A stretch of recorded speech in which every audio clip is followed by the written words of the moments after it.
Olá, seja muito bem-vindo a mais um vídeo deste canal. Veja essa questão. Em uma construção, será necessário arrastar uma caixa sobre uma superfície horizontal, conforme ilustra a figura a seguir.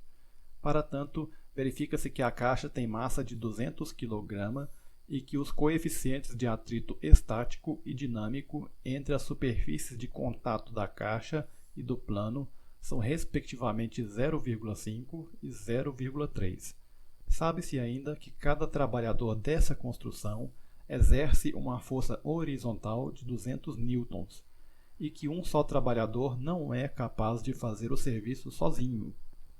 Considere que todos os trabalhadores exercem forças horizontais no mesmo sentido e que a aceleração da gravidade no local tem módulo de 10 metros por segundo ao quadrado.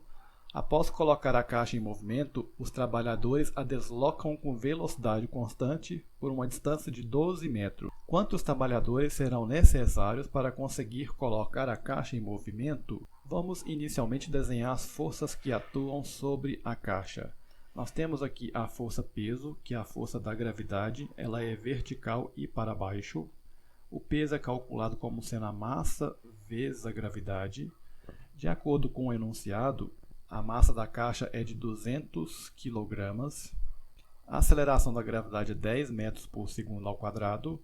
Portanto, a força peso vale 2.000 newtons. Além disso, essa caixa está apoiada numa superfície, então aparece uma força vertical para cima, que é a força normal. A força normal ela tem o mesmo valor da força peso, já que a caixa nem sobe e nem afunda. Então as duas forças se cancelam. Como a força para baixo, que é a força peso, vale 2.000 newtons, eu concluo que a força normal, que é para cima, também vale 2.000 newtons, já que essa força normal cancela com a força peso para baixo. Quando a pessoa empurra a caixa, ela exerce uma força para frente. Essa aqui é a força de cada operário. Porém, como há atrito entre as superfícies, aparece uma força de resistência ao movimento, que é o atrito, e essa força de atrito tem um valor que eu vou chamar de φ. Como calcular a força de atrito? A força de atrito é calculada pegando o coeficiente de atrito e multiplicando pela força normal. Existem dois tipos de força de atrito, a estática e a dinâmica. A estática é quando a caixa ainda não movimentou, está na iminência de entrar em movimento. E o atrito dinâmico ou cinético é quando a caixa já está em movimento. O enunciado diz que o coeficiente de atrito estático é 0,5 e o dinâmico é 0,3. Eu vejo que esse número é o maior que existe. Na verdade, o coeficiente de atrito estático é o maior existente. Vamos calcular então a força de atrito como sendo a máxima, ou seja, a força necessária mínima para empurrar a caixa.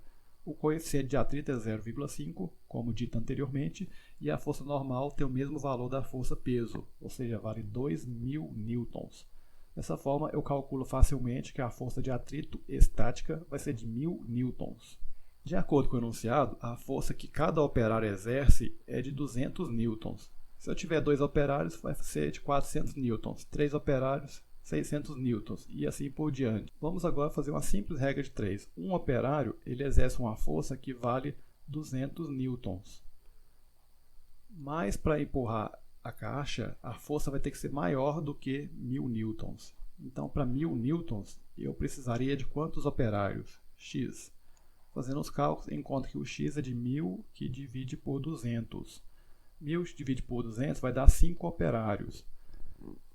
Então a força de cada operário é 200 newtons. Vezes 5, eu concluo que 200 vezes 5 vai dar 1.000 newtons.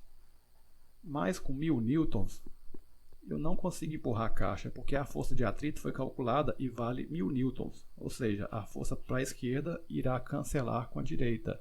Então eu não posso ter somente 5 operários. Na verdade, eu tenho que ter mais do que 5 operários.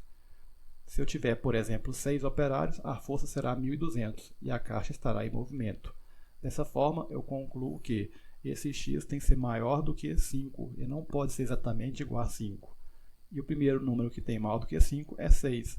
Então será necessário no mínimo 6 operários para colocar a caixa em movimento. Muito obrigado por ter assistido o vídeo, espero que você tenha gostado.